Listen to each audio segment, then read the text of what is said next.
Hello friends, कैसे हैं आप सभी। स्वागत है आप सभी का अपने यूट्यूब चैनल ड्रीम आईएएस पे। तो आज है 16 जुलाई हो गया। तो कल हम बहुत लाइव आने की कोशिश किए, बस हो नहीं सका। चलिए एक बार फिर से हम लोग देखते हैं। वीडियो को लाइक और शेयर जरूर कर दीजिएगा।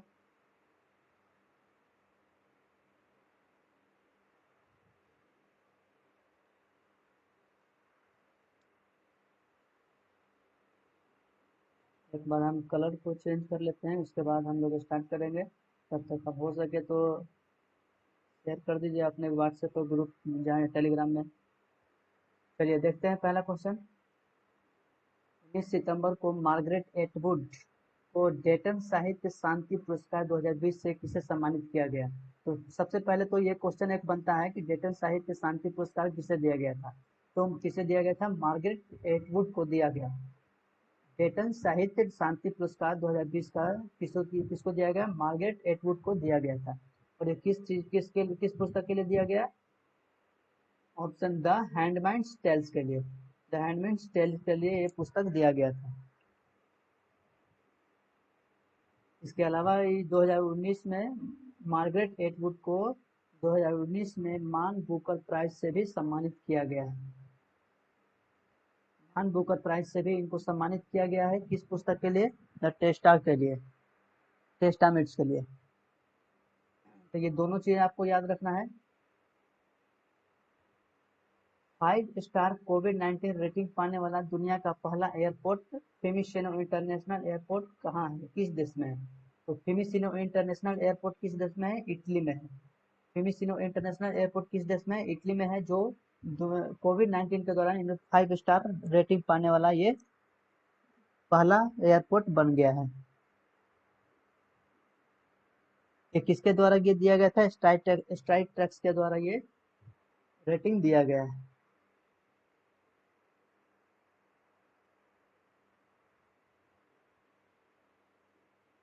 विश्व बैंक के वर्तमान अध्यक्ष कौन है? विश्व बैंक के वर्तमान अध्यक्ष कौन है? David R Malpass. विश्व बैंक के वर्तमान अध्यक्ष है David R Malpass. World Bank की स्थापना कब हुई थी? वर्ल्ड बैंक की स्थापना हुई थी 1945। वर्ल्ड बैंक की स्थापना हुई थी 1945। सतत विकास लक्ष्यों से संबंधित सॉवरेन बॉन्ड जारी करने वाला दुनिया का पहला देश कौन बना है? सॉवरेन बॉन्ड जारी करने वाला भी हाल कौन कौन बना है? ये मैक्सिको के द्वारा ये जारी किया गया है। सॉवरेन बॉन्ड जो कि एक राष्ट्रीय बॉन्ड है, यह सतत विकास लक्ष्यों से संबंधित है, जिसे मॉक्सो के द्वारा यह जारी किया गया है। रक्षा के क्षेत्र में विदेशी निवेशकों को आकर्षित करने हेतु भारत सरकार ने रक्षा क्षेत्र के स्वचालित मार्ग के राहत कितने प्रतिशत एफडीआई को मंजूरी प्रदान कर दी है? तो रक्षा के क्षेत्र में विदेशी निवेशकों को बढ़ाने के लिए, उसको आकर्षित करने के लिए गवर्नमेंट के द्वारा, सरकार के द्वारा इसको 24% कर दिया गया है, जो कि पहले था 49%। उस 49% से बढ़ाकर इसको कर दिया गया है 74%, ताकि विदेशी निवेश एफडीआई में बढ़ोतरी हो सके। आईएलओ द्वारा जारी रिपोर्ट के अनुसार भारत में किस वर्ष तक अधिक तापमान से मजदूरों के काम करने की गति में कमी आएगी तथा कुल वैश्विक श्रम उत्पादकता में 2% तक का नुकसान होगा? तो आईएलओ इंटरनेशनल लेबर ऑर्गेनाइजेशन के द्वारा एक रिपोर्ट जारी किया गया है, जिसमें बताया गया है कि भारत जो है ना 2030 तक, भारत जो है इसमें 2030 तक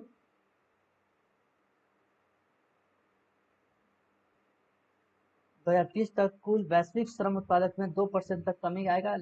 किसकी वजह से? क्योंकि इसमें अधिक टेम्परेचर होने की वजह से जो लेबर्स है उन पे काम करने की गति में कमी आएगी।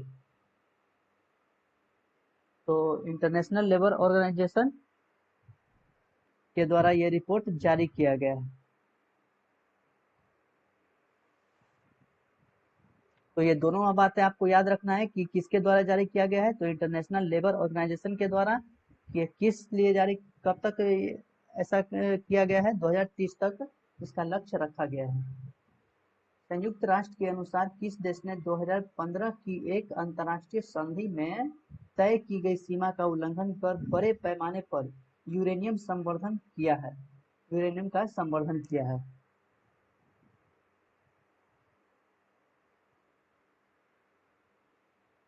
यूरेनियम का संवर्धन किया है। तो 2015 में संयुक्त राष्ट्र के द्वारा 2015 में एक संधि किया गया था, ईरान और T5, इसमें था ईरान और किसके बीच संधि हुआ था? T5 प्लस रूस देशों के साथ एक संधि किया गया था, जिसमें कहा गया था कि यूरेनियम का उपयोग सिर्फ ऊर्जा बनाने के लिए किया जाएगा, लेकिन इजराइल ने इस संधि का उल्लंघन करते हुए बड़े पैमाने पर यूरेनियम का प्रयोग किया है। आजादी, फ्रीडम, रेसिज्म, फ्रिक्शन पुस्तक किसके द्वारा लिखा गया है? आजादी, फ्रीडम, फैक्सिज्म एंड फ्रिक्शन, ये पुस्तक किसके द्वारा लिखा गया है? तो ये अरुंधति रॉय के द्वारा लिखा गया है। अरुंधति रॉय एक महिला है, जिन्हें वही 1997 में इनको 1997 में इनको द गॉड ऑफ थिंग के लिए मान बुकर प्राइज भी दिया गया था। मान बुकर प्राइज दिया गया था किस पुस्तक के लिए? The God of thing.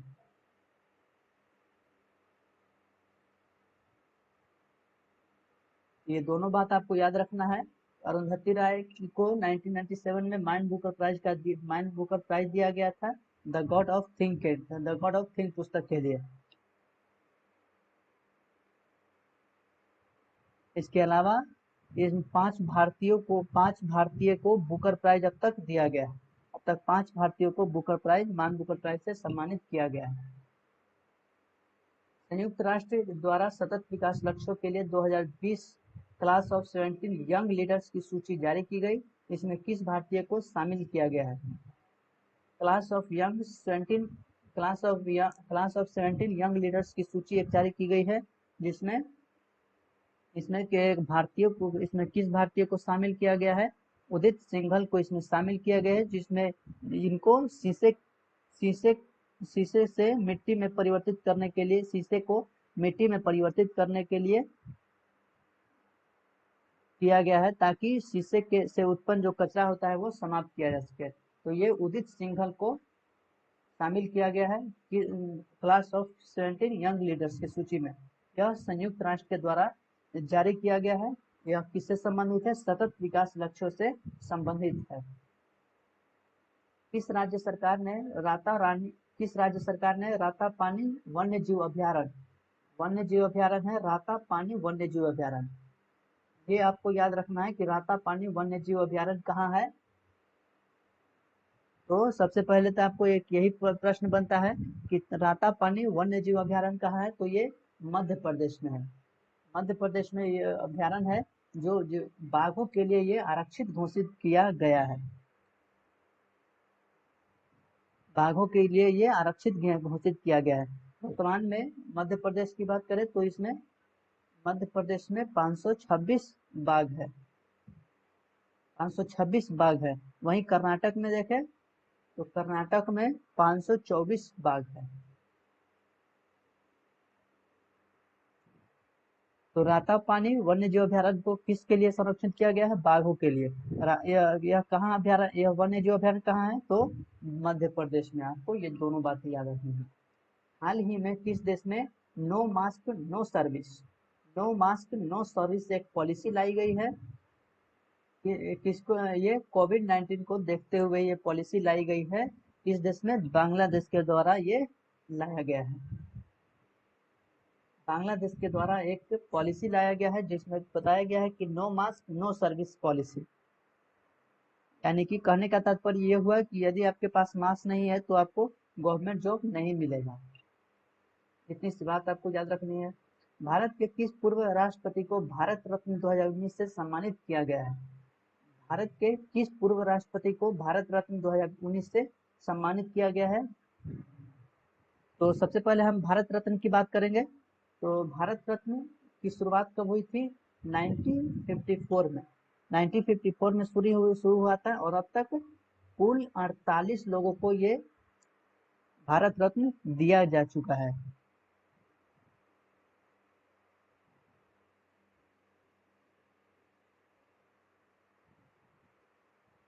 दो 2019 में भूपेन हजारिका को संगीत मरणोपरांत के लिए यह दिया गया था। और इसमें भारत के किस पूर्व राष्ट्रपति को दिया गया था, तो प्रणब मुखर्जी को जो कि 13वें राष्ट्रपति थे, उनको यह पुरस्कार दिया गया है।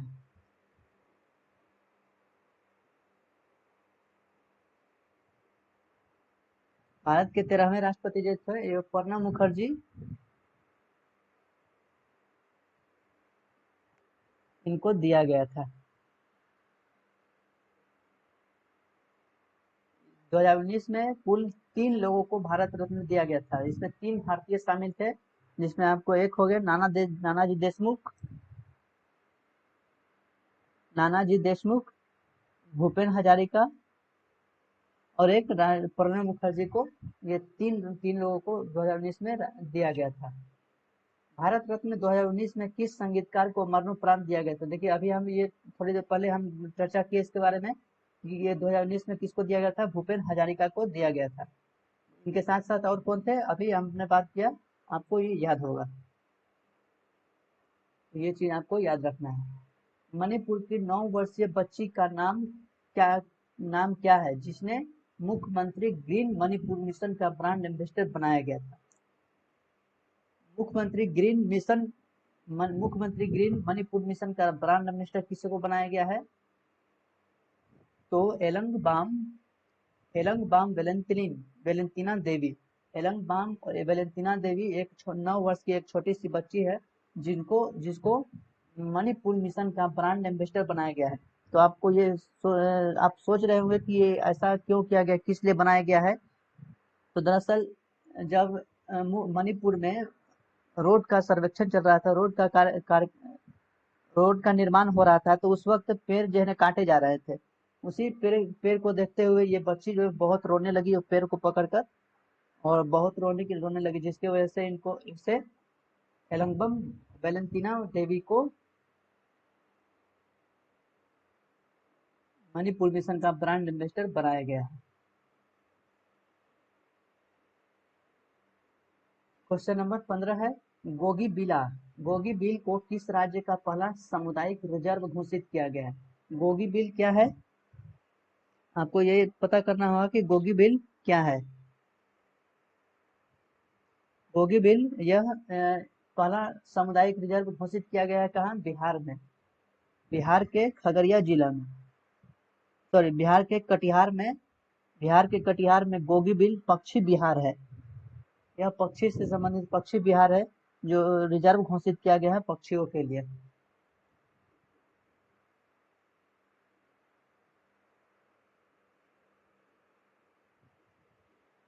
अमेरिका स्थित विश्व संसाधन संस्थान द्वारा प्रकाशित आंकड़ों के अनुसार जल संकट से सर्वाधिक ग्रसित विश्व के 17 देशों में भारत किस स्थान पर है? तो अमेरिका में जो स्थित है विश्व संसाधन संस्थान के द्वारा एक आंकड़ा प्रकाशित किया गया है, एक आंकड़ा दिया गया है, किससे संबंधित है? जो जल संकट से ग्रसित देशों की सूची तैयार किया गया है। आप ऐसे समझ सकते हैं कि दुनिया में जितने भी देश है जो जल संकट से ग्रसित है, वो उनकी एक सूची तैयार की गई है, जिसमें 17 देशों को शामिल किया गया है। ये किसके द्वारा सूची तैयार किया गया है? विश्व संसाधन संस्थान के द्वारा। ये कहाँ स्थित है? तो अमेरिका में स्थित है। तो आपको बताना है कि सर्वाधिक इसमें भारत का स्थान कितना है, भारत का स्थान कितना है? तो इसमें भारत 13वें नंबर पे स्थित है। वहीं अगर पहले नंबर की बात करें तो कतर है, और दूसरे नंबर पे इजराइल है।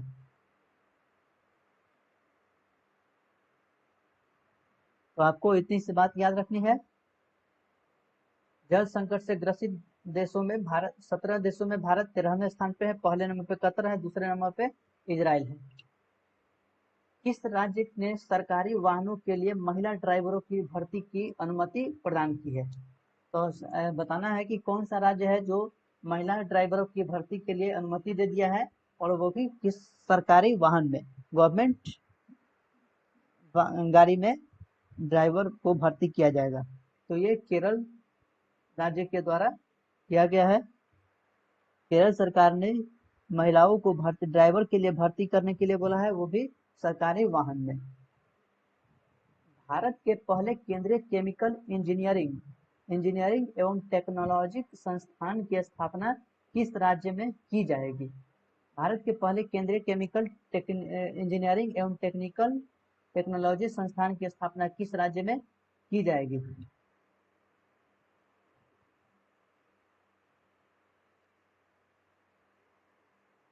तो इसका स्थापना कहाँ किया जाएगा? गुजरात में किया जाएगा। गुजरात का भी सीएम कौन है? विजय रूपाणी।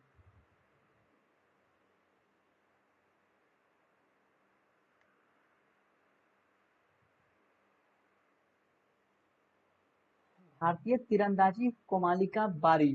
भारतीय तीरंदाजी भारत की एक तीरंदाजी है कोमालिका बारी, जिन्हें विश्व युवा तीरंदाजी चैंपियनशिप के रिकॉर्ड कैडेट वर्ग के फाइनल में किस देश की सोनादा वाका को हराकर स्वर्ण पदक जीता है?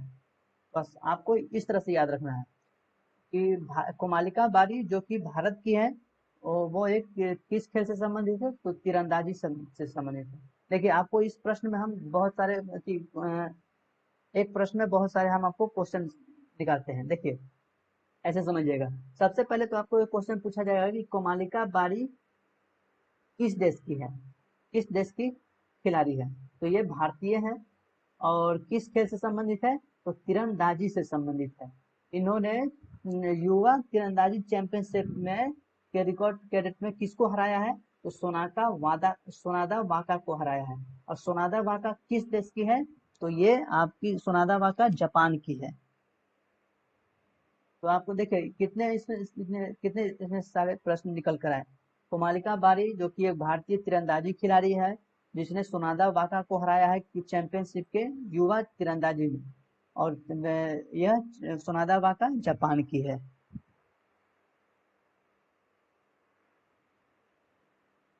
भारतीय रिजर्व बैंक की बिमल जलान भारतीय रिजर्व बैंक की बिमल जलान समिति ने संशोधित आर्थिक पूंजी नियम की हर कितने वर्ष में समीक्षा करने की सिफारिश की है? हर कितने वर्ष में समीक्षा करने की सिफारिश की है? तो ये कहा गया है कि आरबीआई के द्वारा यह 5 वर्षों में इसकी समीक्षा करने के लिए बोला गया है। रिजर्व बैंक के द्वारा एक समिति बनाया गया है आर्थिक पूंजी नियम को समीक्षा करने के लिए। आर्थिक पूंजी नियम को समीक्षा करने के लिए एक समिति बनाया गया है, जलान समिति, जिसके अध्यक्ष कौन है? बिमल जलान। जिसके अध्यक्ष है बिमल जलान। उनको कहा गया है कि आप 5 वर्षों में, हर 5 वर्षों में आर्थिक पूंजी नियम पर आप इसका समीक्षा करें। यह इतनी सी बात है। विश्व की सबसे लंबे मंदिर रोपवे परियोजना का उद्घाटन किस राज्य में किया गया? विश्व की सबसे लंबे मंदिर रोपवे परियोजना का उद्घाटन किस राज्य में किया गया है? तो इसका उद्घाटन किस राज्य में किया गया है? गुजरात में इसका किया गया है। गुजरात में कहाँ किया गया है? तो गुजरात में एक गिरनार पर्वत है, वहीं पर ही किया गया है। तो आप ये सोच रहे होंगे कि ये रोपवे परियोजना क्यों किया गया है? तो देखिए, गुजरात में जो गिरनार पर्वत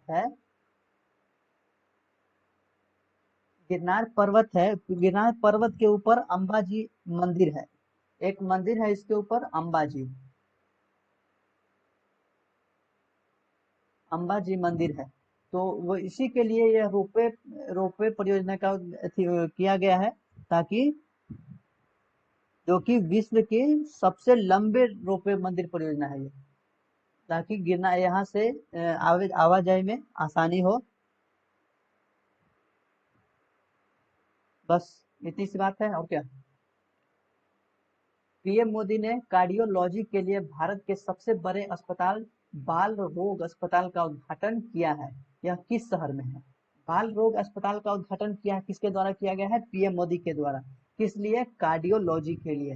यह भारत के सबसे बड़े अस्पताल बाल रोग अस्पताल है। तो इसका अब बताना है कि ये कहाँ है। बाल रोग अस्पताल जिसका उद्घाटन किया गया है, तो ये है कहाँ, ये आपको बताना है।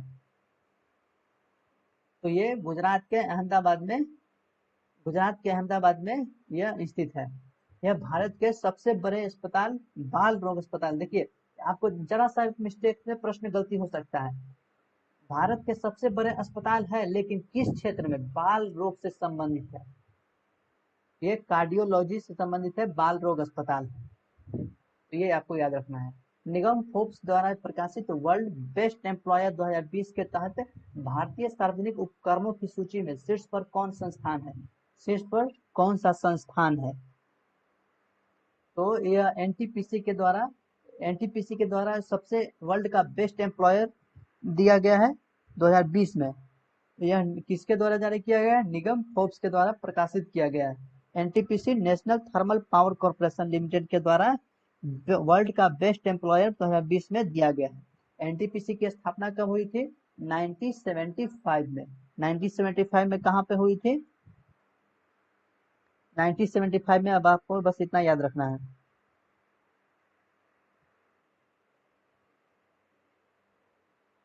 जून 2021 तक अंतर्राष्ट्रीय श्रम संगठन के शासी निकाय का अध्यक्ष किसे चुना गया है। जून 2021 में शासी निकाय का अध्यक्ष किसको चुना गया है।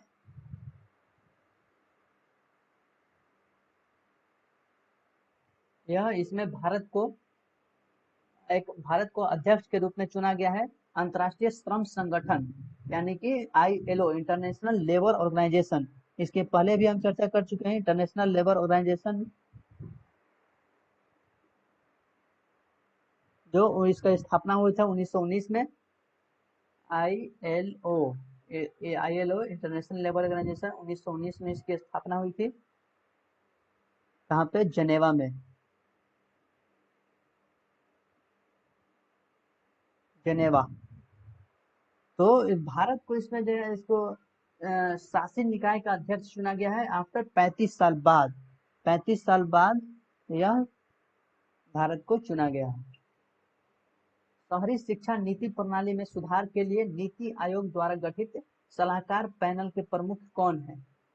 शहरी शिक्षा नीति आयोग के द्वारा एक सलाहकार एक गठित सलाहकार नियुक्त किया गया है।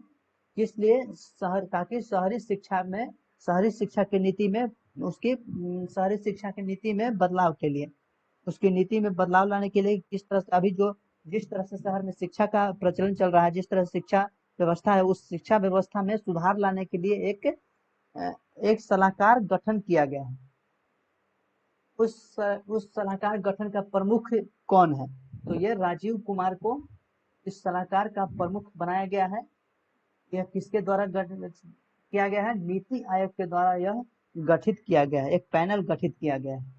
तो बस आपको इतनी सी बात याद रखनी है कि शहरी शिक्षा की नीति में बदलाव के लिए नीति आयोग के द्वारा एक सलाहकार गठित किया गया है, जिसके प्रमुख कौन है, राजीव कुमार। तो इस तरह से हमने आज कुल मिलाकर 25 क्वेश्चन का डिस्कस किया। अब देखिए, हमने 25 क्वेश्चन का तो डिस्कस किया, लेकिन इस 25 क्वेश्चन में आपको बहुत सारे प्रश्न और उभर कर आएंगे। 25 क्वेश्चन जिसका हमने 1 बाय 1 आंसर बताए, लेकिन इस 25 क्वेश्चन में आपको 10 और मान के चलिए कि ऐड क्वेश्चन कर लीजिए, तो कुल मिलाकर आपको टोटल 30 प्रश्नों का उत्तर आपको आज पता चला, और इसका हम पूरी तरह से विश्लेषण भी किए। तो हमें उम्मीद है कि आपको बेहतर तरीके से समझ में आया होगा। देखिए, लाइव जो है ना, हम आने की कोशिश कर रहे हैं, अगर लाइव आ जाता तो बढ़िया रहता, लेकिन लाइव नहीं हो पा रहा है, पता नहीं क्यों, शायद हमें नहीं करने आ रहा होगा। ऐसे हम बहुत कोशिश कर रहे हैं कि इसी वजह से कल जो है वीडियो नहीं आ पाया। कल बहुत ट्राई किए, लेकिन फिर भी संभव नहीं हुआ।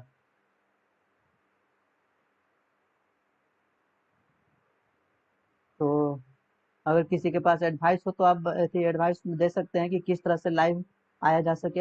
अगर लाइव आ जाएगा तो ज़्यादा बेटर रहेगा। ऐसे हम ट्राई करते हैं। तो वीडियो को लाइक और शेयर कर जरूर कर दीजिएगा अपने सारे व्हाट्सएप ग्रुप, टेलीग्राम, फेसबुक, जहाँ पे आप सब में आप शेयर कर दीजिए। वीडियो को अच्छा लगे तो लाइक कर दीजिए, और चैनल पर नए हैं तो सब्सक्राइब कर दीजिएगा। बस इतना ही से आपको करना है, बाकी तो हम कर ही रहे हैं।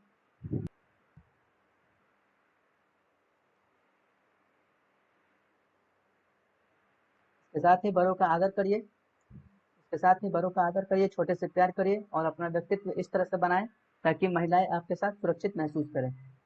चलिए हम लोग नेक्स्ट वीडियो में मिलते हैं।